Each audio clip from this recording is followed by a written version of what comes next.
Hello everyone, this is Ray Savage with Cambium Networks. Thanks for joining us today. We have a very special webinar today. We have two wireless ISPs from North America here. We've got Ben Royer from Royell Communications and also Cesare Bratta from Cyber Broadcasting. They'll be sharing their experiences with you and taking your questions live. During the course of the presentation, if you do have any questions, please use the question and answer dialog box on the right-hand side of your screen. And I just wanted to remind you that the presentation is being recorded, and we will be posting this the recording to our community sometime later today. So with no further ado, what I'd like to do is just turn the floor over to you, Cesare. So we've got your slide up and we're ready to go. Okay. I'm not seeing the slide up yet. Okay, we're actually showing the first one that just talks about cyber broadcasting. Okay. All right. For some reason, I'm not seeing it, so you just let me know when we turn a slide. Okay. Good morning, everyone. My name is Cesare Bratta. I'm an owner-operator of a company called Cyber Broadcasting. We're located southwest of Chicago, out in a rural area, mainly small towns and farming area. Our wireless core coverage area is really two counties, Grundy County and Will County, but extends out and touches about 7 counties total.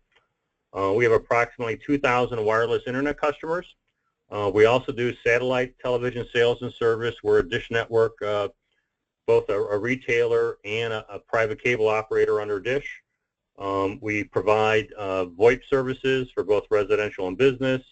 We became a private cable operator so we could offer triple play services and MDUs. MDU here is a multiple dwelling unit. So it's a building that, high-rise buildings that have many apartments in them. We found sort of a niche of federal-funded low-income housing in the counties around us that needed an affordable triple play service. That's internet, television, and phone. So we went into a number of buildings, and we not only do we do low-income ones, we do regular income ones as well. So right now we're offering services in 17 different high-rises. We also do cameras. So we do surveillance sales and services. We got into cameras just as a side interest.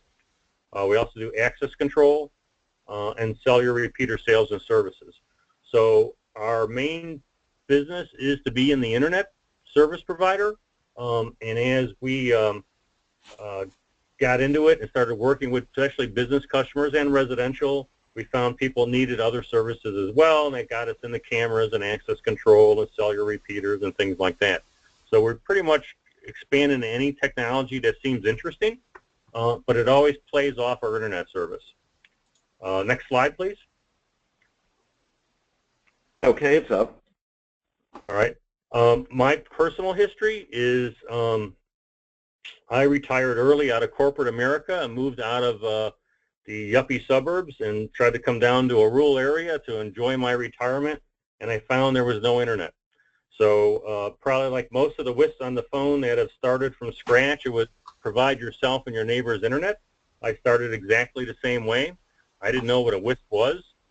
And then I found, as I got into it, I found other WISPs in the area.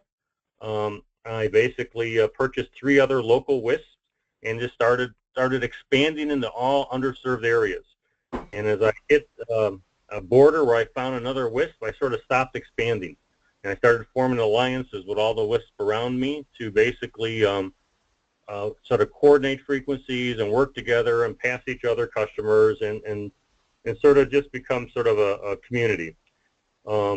We've expanded into all underserved areas we could coming out of our 2 main counties. When we sort of hit everybody and sort of hit sort of our plateau of growth, we said, okay, let's get into other stuff. And that's when we got into the private cable operator providing television services and MDUs and camera sales and all that kind of stuff.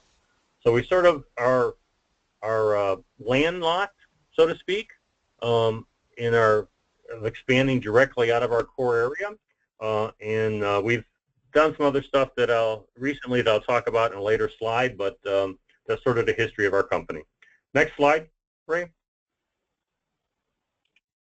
Yep, it's up. Okay, so the network equipment we have in play runs the gamut, and that's really because of the legacy equipment out there from growth and acquisitions. So since we started in 2003, we had a lot of different stuff back then. We're trying different stuff. The WISP industry was new. People were trying to come up with different things to do. Over time, we migrated to the Canopy series of products, which is now owned by Cambium. So the majority of our legacy product out there is the Cambium PMP 100 series.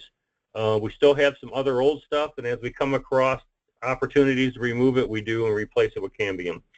Everything new we're putting in is either the 450 series or the ePMP 1000, 2000. We tend to put the 450 on all of our core towers. A core tower to us is a large tower, very tall, sees very far, has a lot of repeaters off of it, can have actually a lot of customers off of it. Our preference is to do the 5 gig and a 365, and whether it's a 450 or 450i, we're choosing the appropriate AP as we see the need. We are deploying the 450-900i in more of our micro pops, areas where we have a lot of treed areas, so we have a lot of non-line of sight customers, and we are moving away from non-line of sight customers on our big core towers that are 10 miles out, and our biggest fear is the local electric utility is going to be deploying something called smart grid, and we're just worried that smart grid in the next year or two may interfere with our non-line of sight broadcast. So we're keeping all of our 450-900Is in very close quarters to the customers. So those are going right in these little micro pops that are in a small town that's covered in oak trees. We are using the ePMP 1000 and 2000 for all of our line of sight repeaters and micro pops. So those are all the little areas we're trying to cover that are sort of clustered around a whole bunch of trees or hills out here, and we find those are the right answer for that. Why do we end up going with Cambium as our preference? We just think the quality of the product is just superb, better than anything else. It's just well thought through. It's just a good quality product. We don't worry about putting too many people on an AP like we do with the other older legacy stuff. Key factor to us is the GPS synchronization. We just have all our towers can see each other. All the core towers can see each other. So we have to keep everything synchronized, and we get out into the little areas. The synchronization helps, especially we're doing a little lake subdivision that has, I'm going to say about 300 lots. We have all the Cambium PMP 100 series in there, both the 5 gig and the 900. We're deploying the ePMP 2000 in there so we can actually deliver more bandwidth to everybody, and it plays very nicely with the filtering it has right alongside on the same towers of the Canopy 5 gig product, and we'll be adding more micro pops in there to get everybody off of the non-line of sight, and we're going to put the ePMP 2000 basically surrounding this entire subdivision, and it'll all play together nicely. The other thing that we're just now getting into is using CN Maestro that Cambium's come out with. We find that really, really nice. It's just so much easier talking with a customer now and actually showing them exactly how many gig of data they're using and what their speed that they're pulling and everything. The other thing we find that we really, really like with Cambium is the level of support we get. It's just immediate support, immediate talking to somebody. It's just been superb. Next slide. Cesar, we did have a question come in. Okay. One question was about how many new subscribers do you see each month in your rural area? Yeah, so we're sort of in a difficult situation. In our core coverage area, we've expanded every place and everything is, quote, served. So we're installing, let's say, 20 to 30 new customers a month. and we're upgrading 20 or 30 customers to newer technology every month. But at the same time, we have 15 to 20 customers canceling with us because they're moving out of the area, or we couldn't get them off the old non-line of sight stuff fast enough, so they're going to try a cell service. We usually see them come back. So we're sort of in a situation in our core coverage area where we sort of penetrated everything. And in our towns, there is a local cable company called Comcast, or another smaller company called Kraus. So people in town tend to go with those cable companies, and we pull people out of in town, but not a lot. We don't try to compete on price whatsoever. We stick with a standard fair price. We don't do price promotions trying to steal people off of cable. Our model has been to basically offer a fair price and offer service and get everybody in the rural area on the internet. And if we do a good job, they'll stay with us forever. So we're always just inching ahead a little bit on adding total new customers due to the constant losing out of the area. In another slide, I'll talk about a new underserved area that we're going after that's outside of our core coverage area. Great, thank you. And your next slide is up. Okay. So we recently did a partnership with a company called Convergence Technologies, which is a company that is a vendor to the WISP community. Basically, they built a network, and then we are selling services off of that, adding customers and selling services. So that's our biggest growth area, is actually off of their network. Their network uses all Cambium access points, which is the 430 and 450. So the 430 is a little bit older, and when they started building a network, that was the thing to do at the time. So that's on half the network, and the other half is all 450. Advantages to our company is that it allows us to serve, to actually go out and hunt for business customers. So it's their network is closer to Chicago, so it allows us, where there's a lot more businesses, allows us to go out and actually find business customers out there, which we've been doing. So we have a full-time outside salesperson that just calls on businesses, so it gives her a larger hunting area. It also has towers in very underserved areas, very rural, very underserved, and in some cases very poor areas. We've gone off and have expanded and adding customers like crazy out in those areas. So it's outside of our core area, and it's outside of our core network, but we're adding customers by working with CTI. Next slide. Okay. So what we're seeing is a lot of demand, and I'm sure everybody else is starting to see that, is basically customers are just demanding more bandwidth like crazy. We have 3 fibers serving our network, and the reason we have 3 is to try to have 3 different providers in 3 different geographic areas. Our concern is always, if we lose a fiber, we want to make sure we can handle the load, and so our 3 fibers are sort of keeping us sort of, I'm going to call it carrier class, or closer to carrier class. But we're finding the demand is just crazy. We added the 3rd fiber a year ago. We already had to upgrade, one of the other 2 fibers and more bandwidth. We got to upgrade the 3rd fiber and more bandwidth. It's just getting crazy with the amount of bandwidth that's being demanded, and customers are just using it like crazy. We see the biggest push that's causing that is actually Netflix. And just all the social media, but Netflix is the biggest one because people get on for an hour or 2 hours and watch TV shows or movies, pulling so much bandwidth. We're getting constantly barraged by customers for bandwidth, so we're upgrading like crazy. All that old legacy equipment, whether it's non-Cambium or the old Cambium stuff, we're constantly adding and upgrading stuff and upgrading customers. We're putting in as many micro pops as we can that get rid of the old non-line of sight repeaters and add more line of sight repeaters. We find that the line of sight, of course, can deliver more bandwidth than non-line of sight. There's a negative of this. It's causing constant reinvestment in customers. As everybody in this business knows, it's a great business if you can go out there and invest one time into a customer. They pay that investment off in a year, and then the customer stays with you for 2, 3, 4, 5, 10 years and that's all, quote, now pure profit. Well, when you reinvest in the customer, you're starting over from scratch. So it's still the same customer, but now you reinvested again, and you're starting over again on trying to get back to profitability. So our biggest challenge here, besides trying to find the manpower to run around and upgrade everybody, is really the capital to go off and purchase everything. So basically every penny we have coming in, we're reinvesting in new equipment to provide more bandwidth to our customers. The real positive of this is that customers are increasing their speed packages constantly. So our ARPU, which is the average revenue per user, goes up constantly. I don't have a latest figure right now, but if I go back to my memory 5 years ago, for every 10 calls our inside salesperson got for residential customers, 9 out of 10 people wanted the cheapest thing we had, which was $39.95 a month.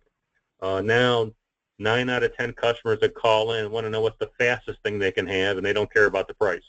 I mean, it's real dramatic change in the pattern of our customers. Next slide.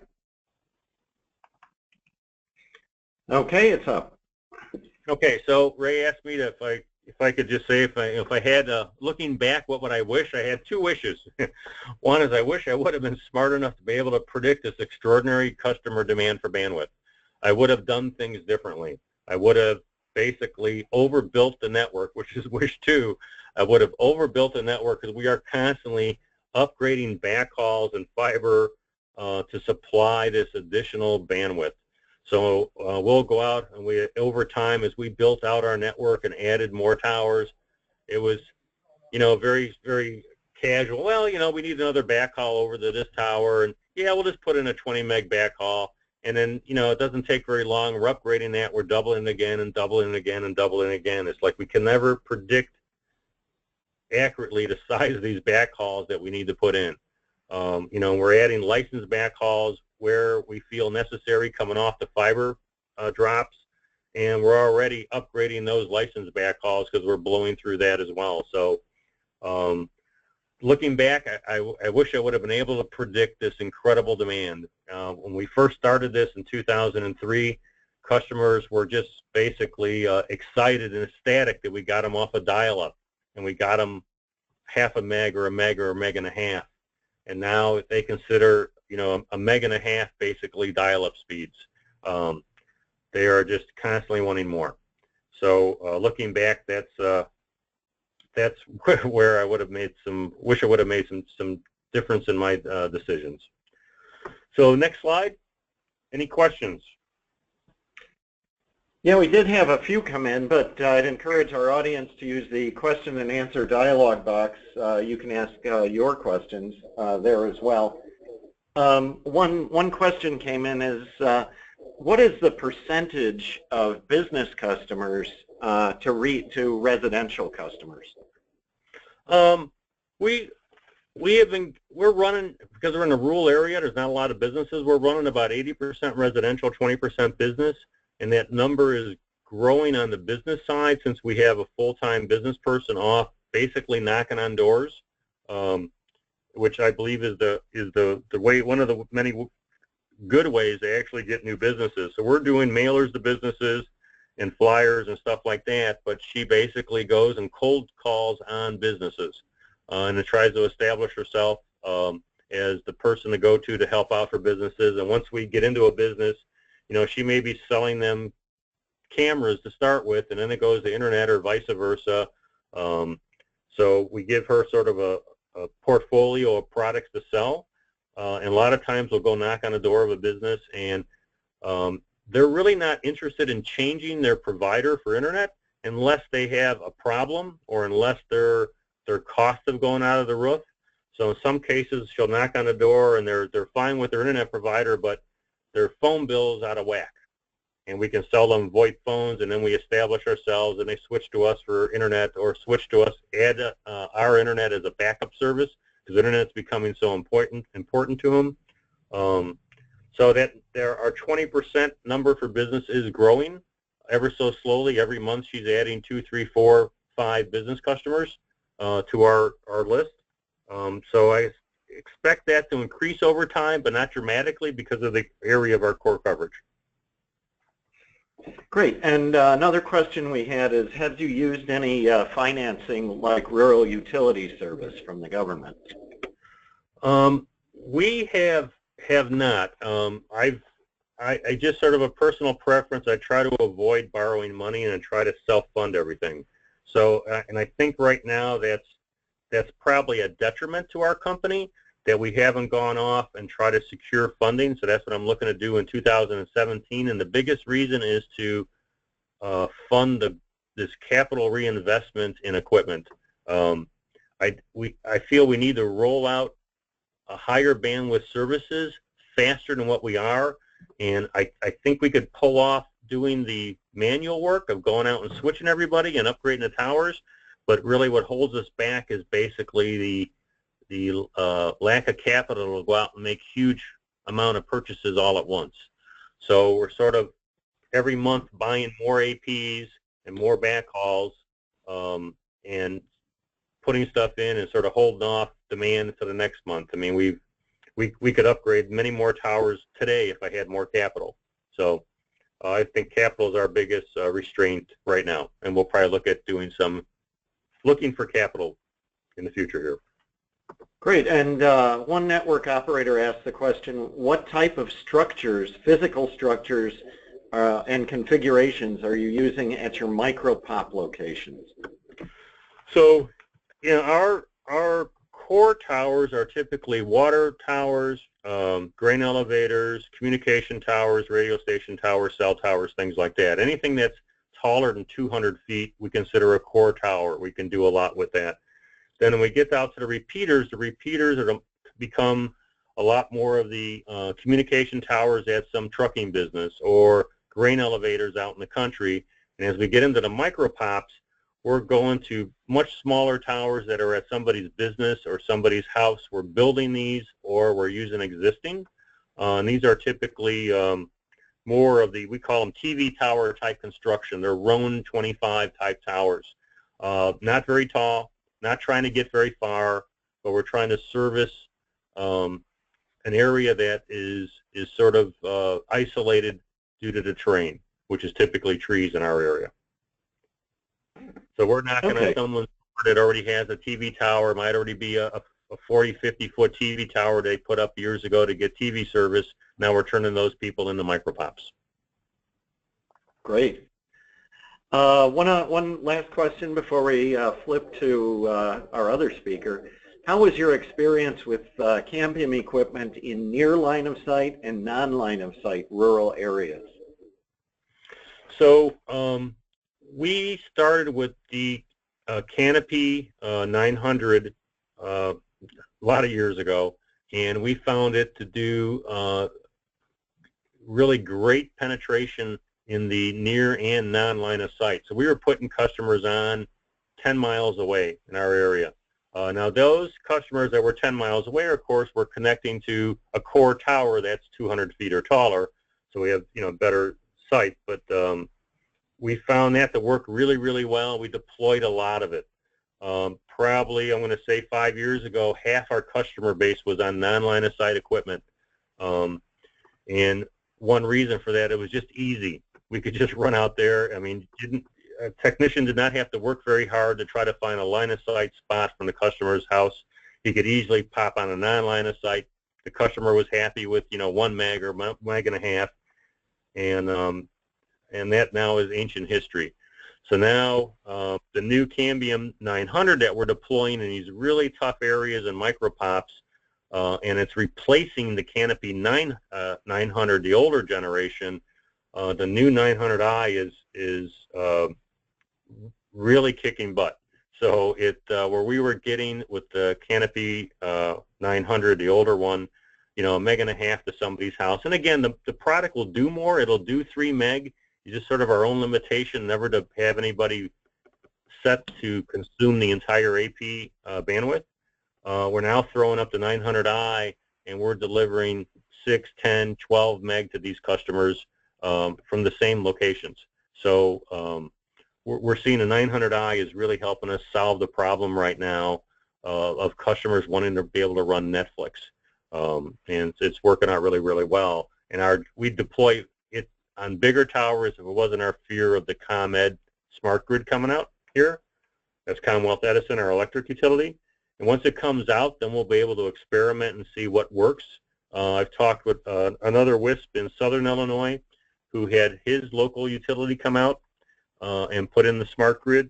And it did have an effect on him, but nowhere's as bad as the fear. So he lost maybe 20% of his non-line of sight customer base, but really kept 80% of his non-line of sight customer base. And he's also using the canopy, the older Canopy 100, and I think he's also going to the 900i as well. He's in a rural area just like we are.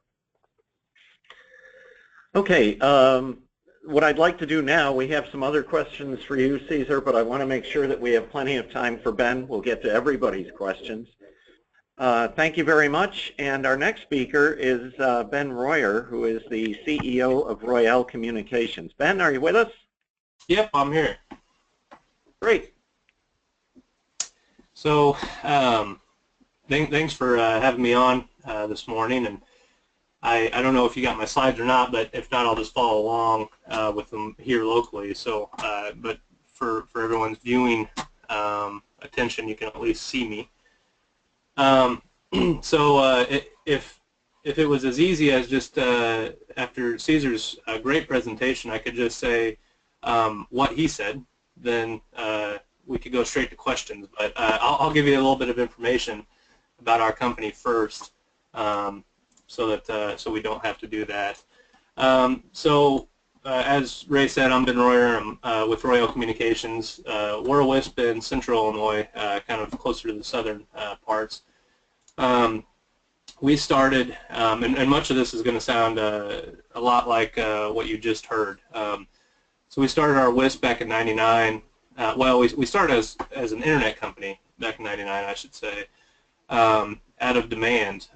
We had a local dial-up company that was overcharging businesses and under-delivering, and so we thought that we had the knowledge to provide better. And so we went out and we got the equipment and partnered with a company to get a dial-up service started in our local community.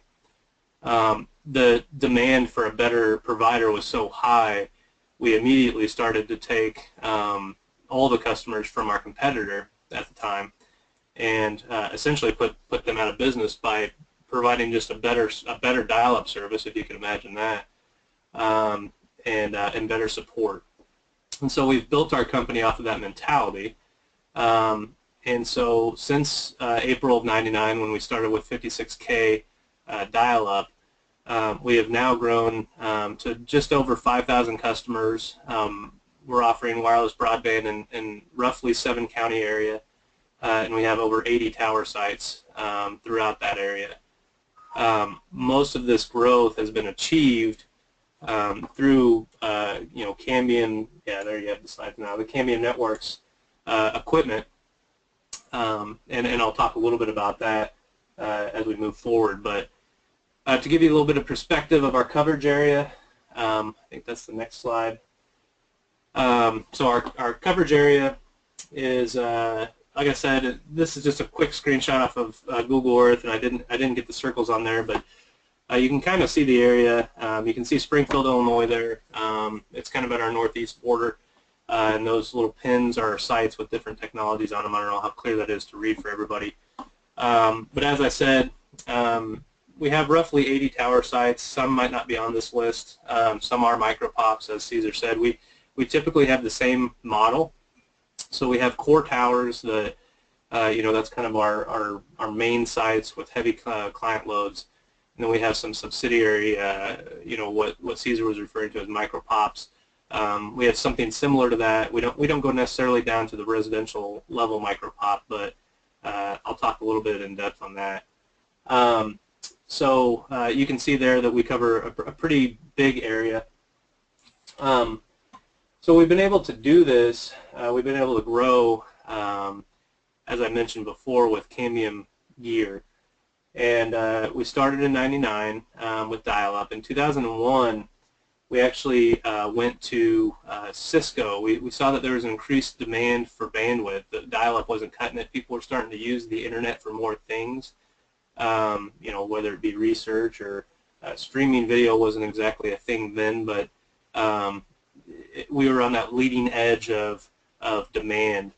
So if you jump down to the growth rate there, Ray, so 2001 was a milestone for us because that's when we kind of spread our wings. Shortly after being a dial-up company, we expanded really quick. As I mentioned before, we put another dial-up business out of business. Got a huge customer base, and then the customer base wanted more. So in 2001, we started with Cisco, their AeroNet gear, and using the 2.4, and that's very much a line of sight, not a very long distance technology. And so we wanted to try to find something that would give us more of a non-line of sight option, and that's when we jumped to Cambium, and at the time Motorola Canopy, just as Cesar mentioned. So our FSK 900 and 2.4. Yeah, so there you see.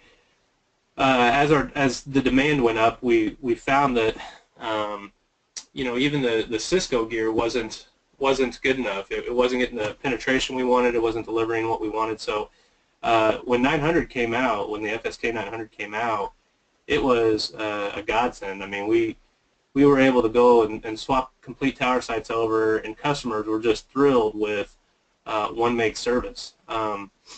Obviously, as Cesar said, now that's dial-up speeds to people.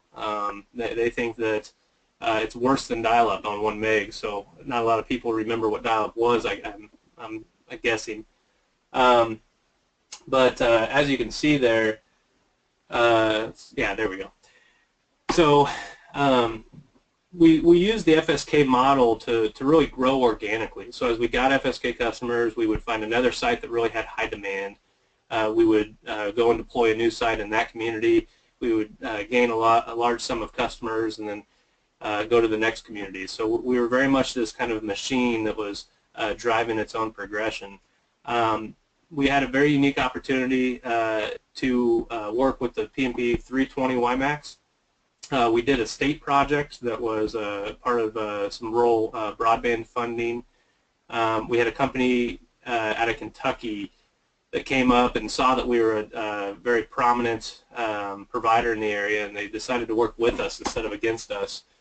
And we partnered with them at the time to provide the state project where we were going to provide 12 sites over 2 counties for rural broadband. And we won that bid, deployed the sites, so it's a big ring of 12 sites with PDP 800s and PMP 320 WiMAX.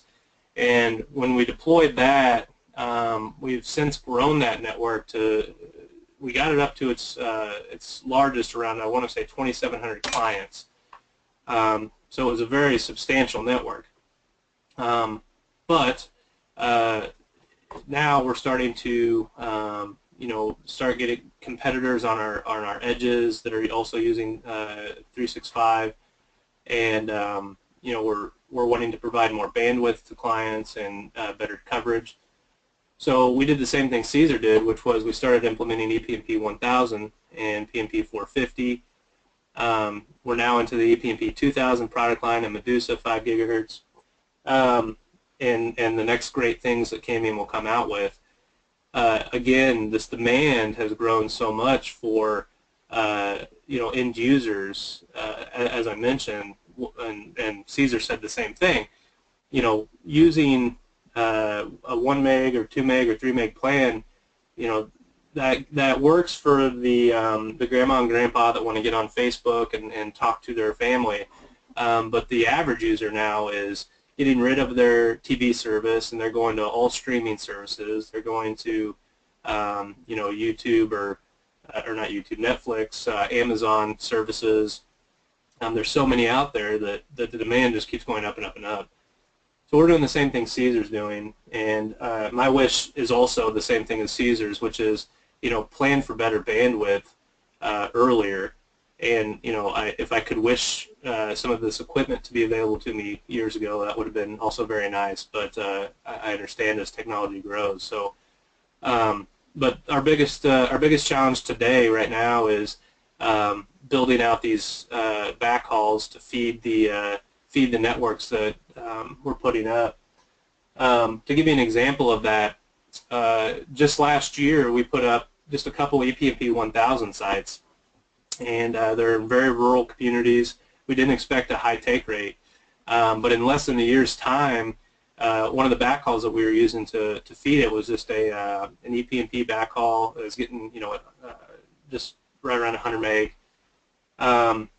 We saw that it was hitting some spikes, so we decided to put up a license link to feed that site. And as soon as we did, the first night we had that license link active, we hit about 120 to 130 meg that night. So it'll surprise you very quickly what just a small, what you think micropop can need in the terms of bandwidth. So a few by the numbers for you, and like I said, I'm really open for discussion on Q&A. I can tell you, I can talk all day about my company, but I'd love to answer questions. So just a few things by the numbers for our company.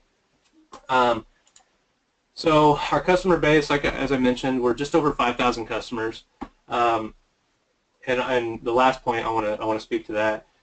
We manage those customers with an in-house built CRM. So we have a few programmers in-house that work with our infrastructure team, and we wrote our own management software that's very powerful. It integrates very nicely through SNMP with Cambium's gear, so we can do QoS and any kind of provisioning we want. We can set up, you know, change frequencies on the fly. We can change color codes on the fly. We can do a lot of things that we want to do with some of the Cambium gear using our system.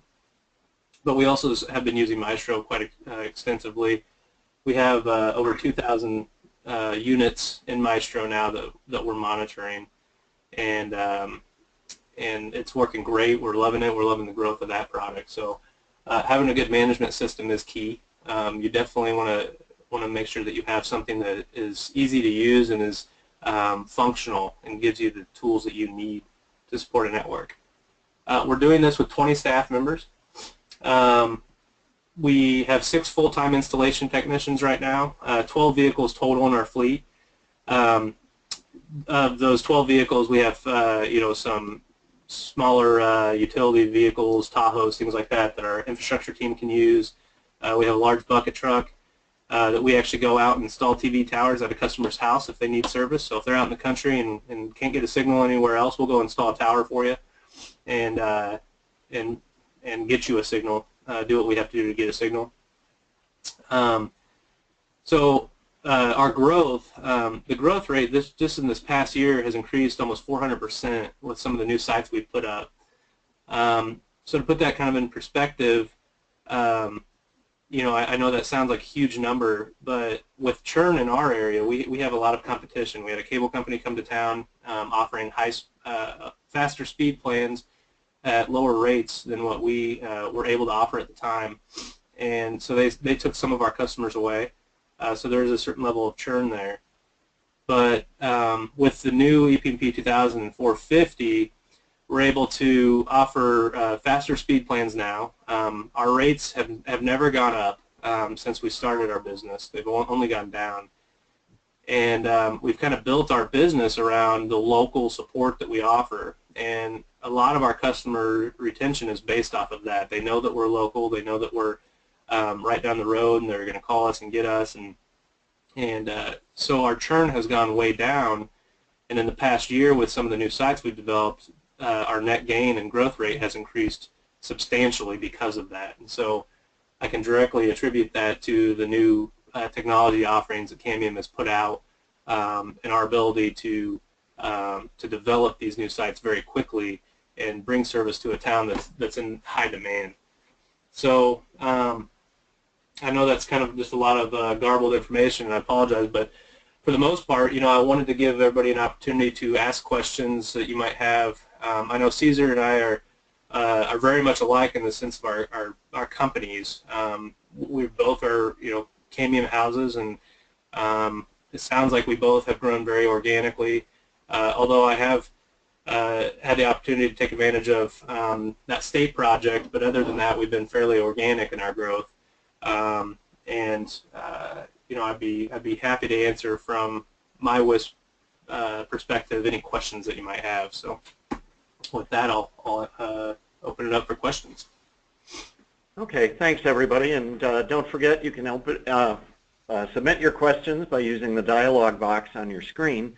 Ben, the first one we had was a question about financing, the similar question to we asked Cesar. What do you use? How do you do your financing? Yeah, so most of our work is cash flow. So we just cash flow every month to month. We cash flow new developments. The only financing we've really done is in acquisitions. We've acquired roughly 7 WISPs along the way. Just it's kind of out of necessity. We get up against a WISP and they're kind of on their way out, and we kind of come in and buy them up and upgrade the network and then continue to grow it. So we have just a local entity that works with us on that, just our local bank. But other than that, we haven't utilized any of the leasing programs or anything like that. It's something that we've considered, but currently we've just been cash flowing for the most part.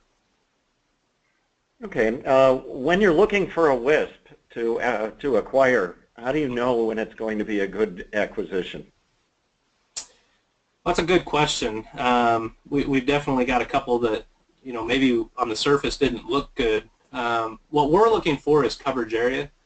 So a few of the larger WISPs that we've acquired didn't have large customer bases, but had very strong assets as far as geographical location. So they were in big communities. They had the contracts on the water tanks or the towers in those communities, and we didn't have a presence. So we were looking at it from more of a geographical approach, that if we acquired that WISP, we could put our equipment on it that we know works and people are happy with, and take advantage of those geographical locations and grow the network. Most of those WISPs were not Cambium networks. They were, old Alvarion networks or Ubiquity networks, and so we knew that we had a very strong mindset that their shortcomings were from the equipment that they were using, and a lot of confidence came from Cambium's equipment, and knowing that if we use the right stuff correctly, then we will be able to grow those networks. And so far, that model's worked for us. Great. And what strategies do you use to get new business customers? So business customers, the main strategy is we are a sandbox, so to speak, when it comes to plans. And so we go to a business and we market to businesses. We do direct calling sometimes, direct mailing, but a lot of our business is word of mouth. And one of our key success stories with businesses is if you go to the competitor, you get a cut and dry, here's what you're going to get.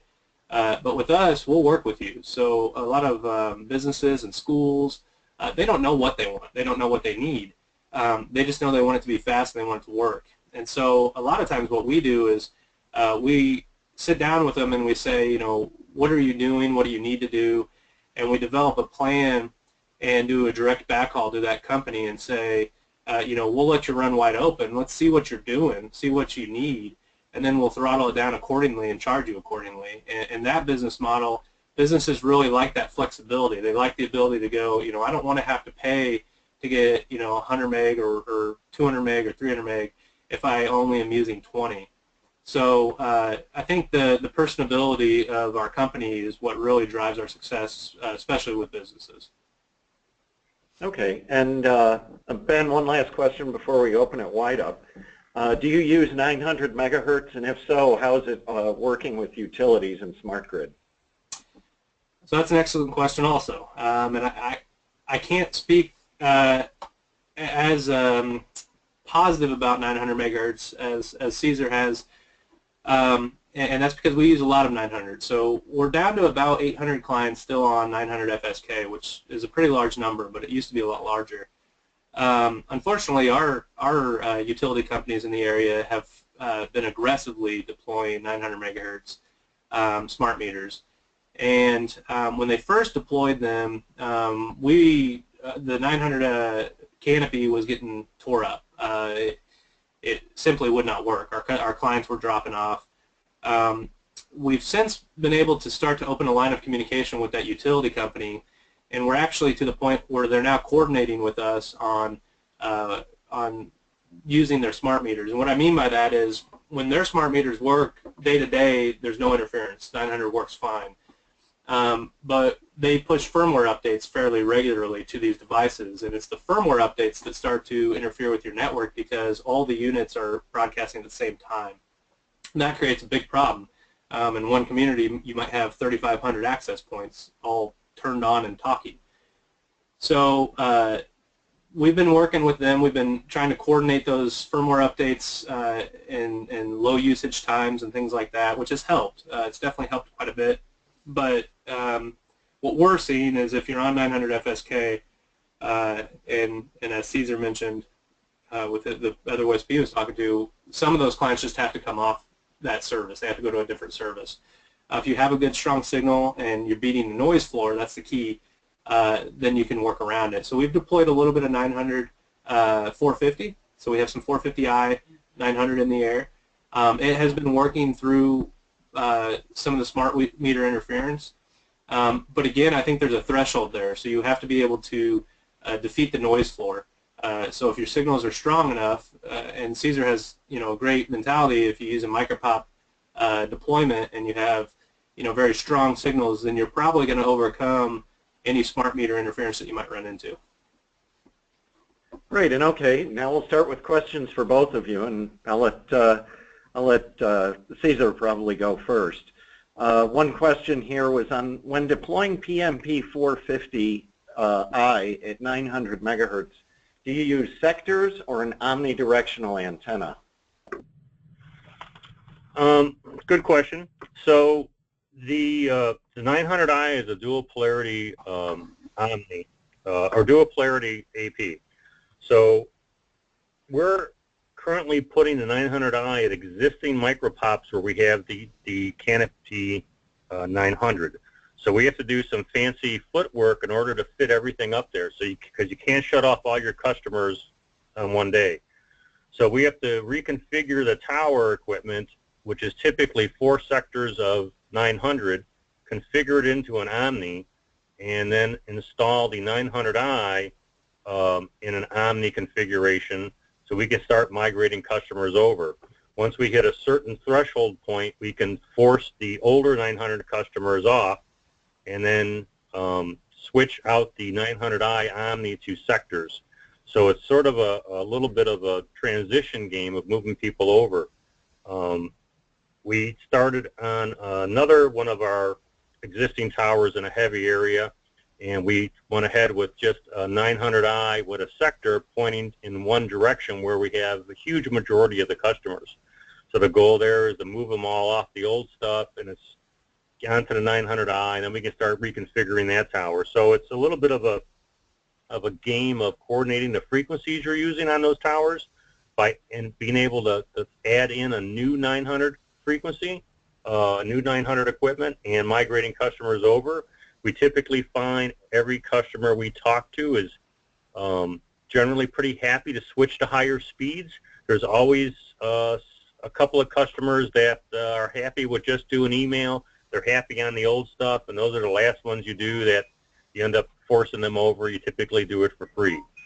We typically charge an upgrade fee to upgrade customers, and it'll vary from just $50 to $100, which is something we think is affordable and helps offset the cost of doing this. And the customers are real happy because for the same monthly price, we're increasing their speed dramatically. And then they also have the option to go up to higher speed packages. So just like Ben said, we have never raised our price. Our price has been the same since 2003. But we have higher speed packages people can go up to, and that's what's driving the ARPU up. We're not raising prices. We're giving people more service, more product for a higher price. Great, Ben. How do you deploy your 900 450Is? Is that sectors or omnis? So it's both. I actually just sent you some images to your email that you could pop up there if you wanted. All right. So we've done a little bit of both. So Caesar's plan is the same as ours. So we first started with, we put up a couple sectors, a north and a south sector to test their performance. So in one site particularly, we're using sectors just for simply a performance standpoint. In the other site, we had the same thing where we wanted to start a migration process. So what we actually did, as you can see there, we put a single 450i AP on 2 separate omnis. And that particular site, the only issue we're running into is if you're in line with the omni, that creates a little bit of a noise issue because they're right next to each other. But you know, opposite of them, perpendicular to them, it's actually performing fairly well. One thing that we did see, which might be a question asked, is what kind of subscriber module antenna are you using? We tried very hard to take advantage of our thousands of Yagi antennas that we've had in storage. Unfortunately, the spacing necessary for those 2 antennas to work together isn't realistic for a residential install. So with this type of a setup, you do have to use the 450i subscriber module antenna, you know, from Cambium. But this method has been working. It's been performing for us. So, you know, it's kind of interesting to hear, you know, both Cesar and I, you know, are using kind of a single omni setup for 450i 900 because I would assume most of the cases that you're going to deploy this initially are going to be a low take rate area, so a slow migration process to where, yes, eventually you'll get to sectors for performance reasons, but until then you have to come up with a very creative way to utilize the 450i. Okay, and Ben, I have one more question for you, and then we'll ask the same of Cesar in a minute. On the average, what's the average life cycle of your network before you have to start replacing? Okay, so I'm assuming that's from an infrastructure standpoint, from the access point side. Yeah, I would assume so. Okay, so typically we would have, I would say, if I had to guess a number off the top of my head, 7 years. I mean, 5 to 7 years. It really depends. So it depends on what you're planning for. And I think if you have a good plan, then it can be a lot longer than that. In other words, we learned very early that you know, we used to do omnis, and then we went from omnis to 3 sectors, and then from 3 sectors to 6 sectors, and now all we deploy new sites, with the exception of maybe something like this that you're seeing on your screen, you know, is 4 or 6 sector arrays, and like much like Cesar, we look at the tower itself and its geographical location and elevation to determine, you know, what we're going to put on there. So to extend the lifetime of a product on a tower and avoid having to replace it 2 years from now, proper planning helps a lot. So if it's a tower that's in the middle of a large town, you don't want to put up, you know, something like EP&P that, in our opinion at least, isn't going to scale as well as, say, you know, something like 450i or Medusa as far as bandwidth, you know, concerns. However, in our area, as you can see from the picture, we're very rural in most of our sites. So EP&P makes sense in those rural areas because you don't have houses stacked on houses stacked on houses. They're just farms along the way, and so your take rate's going to be slower. So, you know, it all just depends on planning. I would say on average with our sites, you know, there's some sites we haven't touched in 5 to 7 years. There's other sites that surprised us. Like I mentioned, the few EP&P sites, you know, they were just up last year and they surprised us with their bandwidth demand, and we had to upgrade the backhauls within a year. So that was poor planning on our part, but we've learned from that, and now we know to really bolster our bandwidth. So. Great. Thanks, Ben. And Cesar, I guess rule of thumb, is there an average life cycle that you're seeing? Well, I think we've got the same experience Ben is seeing. You know, it's typically 5 or 7 years, but it's getting really, really hard looking forward, we're picking the Cambium products because we think that's the way to go, and it does a lot of aggregate and handles a lot of customers at once and all this kind of stuff, but it's getting harder. We're hoping it goes 5 or 7 years to what we're putting in now. I had one customer who's always been sort of pushing us for more bandwidth. He's always had the most bandwidth, and we had him at 20 megs, and he called me up and he's like, Cesar, I need to have 25 megs. And I'm like, why? Well, I got a 4K TV, and the only place to get 4K content is on the internet, and I need 24 megs to run that. Okay, so we went up and upgraded the tower, put in a 450, pointed right at him, which I knew would give us a lot of future-proofing for a long time. We called him up, went up, did the upgrade, said, I'm going to put you on 25 megs, I want to make sure everything works well for you, call you back in a couple days, discuss, finalize the pricing, call him back in a couple days, he's like, Cesar, I need 50 megs.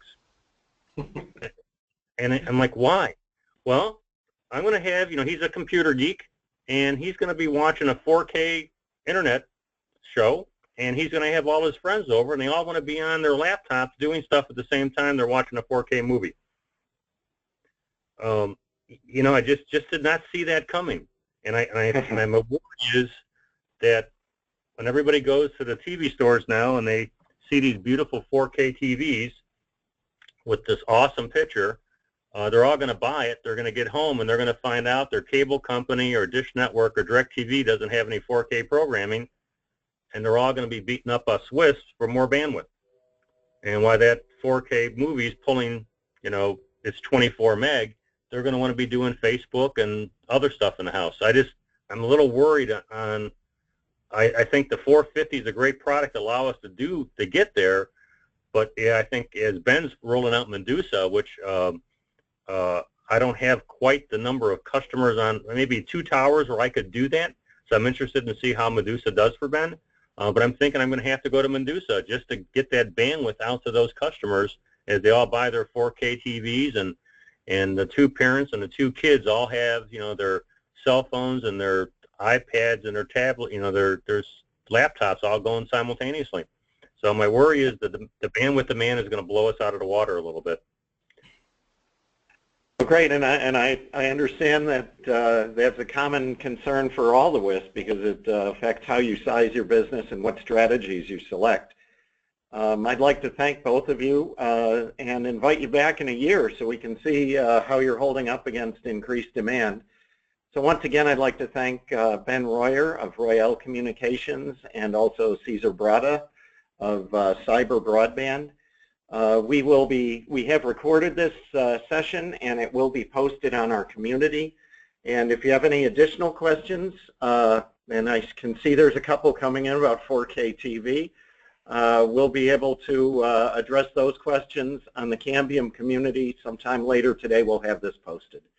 Thank you, everybody, and we look forward to seeing you on a future webinar. Thank you, Ray.